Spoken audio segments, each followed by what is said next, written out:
নমস্কার, আমি অভিক। অ্যাসপিরেন্টস কর্নারের আরও একটি ভিডিওতে আপনাদের সকলকে স্বাগত। আশা করি সকলেই খুব ভালো আছেন এবং সুস্থ আছেন। তো গত সপ্তাহেই ঢাকা এবং ইসলামাবাদের মধ্যে একটি বিশেষ চুক্তি স্বাক্ষরিত হয়েছে, যার দরুন এবার থেকে পাকিস্তানি অফিসিয়ালরা ভিসা ছাড়াই বাংলাদেশে প্রবেশাধিকার পাবে, কোনো রকম বিধিনিষেধ ছাড়াই। আর এই খবর প্রকাশ্যে আসার পর রীতিমতোই সীমান্তবর্তী এলাকার নিরাপত্তা নিয়ে আশঙ্কার মেঘ তৈরি হয়েছে। পাশাপাশি দেশের ইন্টারনাল সিকিউরিটির দিক থেকেও বর্তমানে কার্যত হাই অ্যালার্টই ভারত সরকার। উল্লেখ্য, 1971 সালের যুদ্ধের পর এ যাবৎকাল এমন কোনো সম্পর্ক দুদেশের মধ্যে ছিল না, বরং শেখ হাসিনার সময় রীতিমতো সিকিউরিটি চেকিংয়ের পরই বাংলাদেশে প্রবেশের অনুমতি পেতেন পাকিস্তানি অফিসিয়ালরা। তবে 2023 সালের পর থেকেই উভয় দেশের মধ্যে সম্পর্ক ক্রমশই বাড়তে থাকে। বিশেষ করে মোহাম্মদ ইউনুস আসার পর বর্তমানে বাংলাদেশের অন্যতম মিত্ররাষ্ট্রে পরিণত হয়েছে একদা চিরশত্রুই পাকিস্তান। এই ভিডিওতে আমরা বাংলাদেশ ও পাকিস্তানের নতুন এই দ্বিপাক্ষিক চুক্তির বেশ কিছু দিক নিয়ে আলোচনা তো করবই, সেই সাথেই ভারতের ওপর এই চুক্তির প্রভাব এবং এর সম্ভাব্য বিপদের আশঙ্কা নিয়েও সরকারের গতিবিধি এক্ষেত্রে কেমন হতে পারে, সেই সকল পর্যালোচনা নিয়ে শুরু করছি আজকের এই নতুন এপিসোড। তবে বিস্তারিত তথ্যে যাওয়ার আগে সকলের কাছেই অনুরোধ করব চ্যানেলটাকে সাবস্ক্রাইব করে বেল বাটনটা অন করে দেওয়ার জন্যই।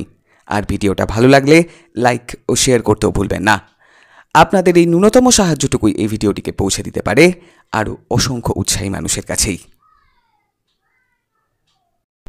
তো গত 23শে জুলাই বাংলাদেশ ও পাকিস্তানের মধ্যে ভিসা ফ্রি যাতায়াতের একটি চুক্তি স্বাক্ষরিত হলো, যার দরুন এবার থেকে পাকিস্তানের অফিসিয়াল এবং ডিপ্লোম্যাটরা কোনো রকম ভিসা ছাড়াই প্রবেশ করতে পারবে বাংলাদেশের যে কোনো প্রান্তেই।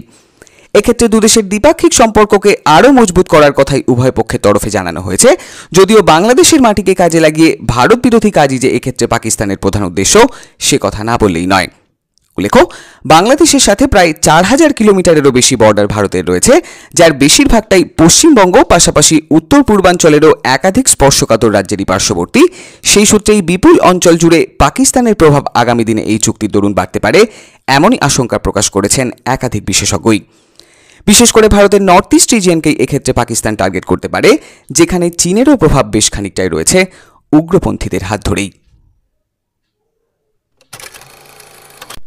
অন্যদিকে সরকারি এই চুক্তিকে কাজে লাগিয়ে পাকিস্তানের আইএসআইও তাদের নেটওয়ার্ক বাংলাদেশে বাড়িয়ে ফেলতে পারে, যার মারাত্মক প্রভাবই আগামী দিনে পড়ার আশঙ্কা ভারতের বিস্তীর্ণ অংশেই। এক্ষেত্রে জঙ্গি প্রশিক্ষণের পাশাপাশি উগ্রপন্থী ঘাঁটিও আইএসআই আগামী দিনে তৈরি করতেই পারে, যার সম্পূর্ণই হয়তো ব্যবহার হবে ভারত বিরোধী কাজেই। পাশাপাশি উত্তর পূর্বাঞ্চলেও আইএসআই আগামী দিনে আরোই অ্যাক্টিভ হতে পারে, যার দরুন এই অঞ্চলে ক্রমাগতই হিংসাত্মক ঘটনা বাড়ার আশঙ্কা প্রকাশ করেছেন একাধিক আন্তর্জাতিক বিশেষজ্ঞই।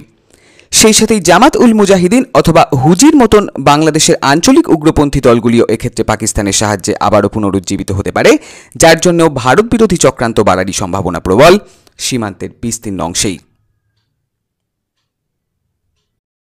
অন্যদিকে ভারতও এক্ষেত্রে বেশ কিছু পদক্ষেপের পথে আগামী দিনে হাঁটতে পারে, যেখানে তথ্যের আদান প্রদান কমানো সহ অর্থনৈতিক বিভিন্ন চুক্তির বিষয়গুলিকেই পুনর্বিবেচনা করা হতে পারে সরকারি তরফেই। পাশাপাশি উচ্চ পর্যায়ে নজরদারিও এক্ষেত্রে অত্যন্তই গুরুত্বপূর্ণ, অর্থাৎ আইএসআই যাতে কোনোভাবেই জাল বেছাতে না পারে, তার জন্য সকল নেটওয়ার্ককেই আরও সজাগ থাকতে হবে একেবারে চূড়ান্ত পর্যায়েই। সেই সাথেই বাংলাদেশ বর্ডার জুড়ে আরও নিরাপত্তা বৃদ্ধির পথে আগামী দিনে হাঁটতে পারে প্রতিরক্ষা মন্ত্রক, যেখানে ফিজিক্যালের পাশাপাশি ডিজিটাল ওয়ারফেয়ারেও আরও প্রযুক্তিগত উন্নতির লক্ষ্য ভারতীয় সেনার। পাকিস্তান ও বাংলাদেশের নতুন এই ভিসা ডিল নিয়ে আপনাদের মতামত অবশ্যই জানাতে ভুলবেন না। আর এরপর ভারত এক্ষেত্রে কেমন প্রতিক্রিয়া দিতে পারে তাও অবশ্যই তুলে ধরুন নিচের কমেন্ট বক্সেই। আবারও কথা হচ্ছে খুব শীঘ্রই। Have a good day. Signing off.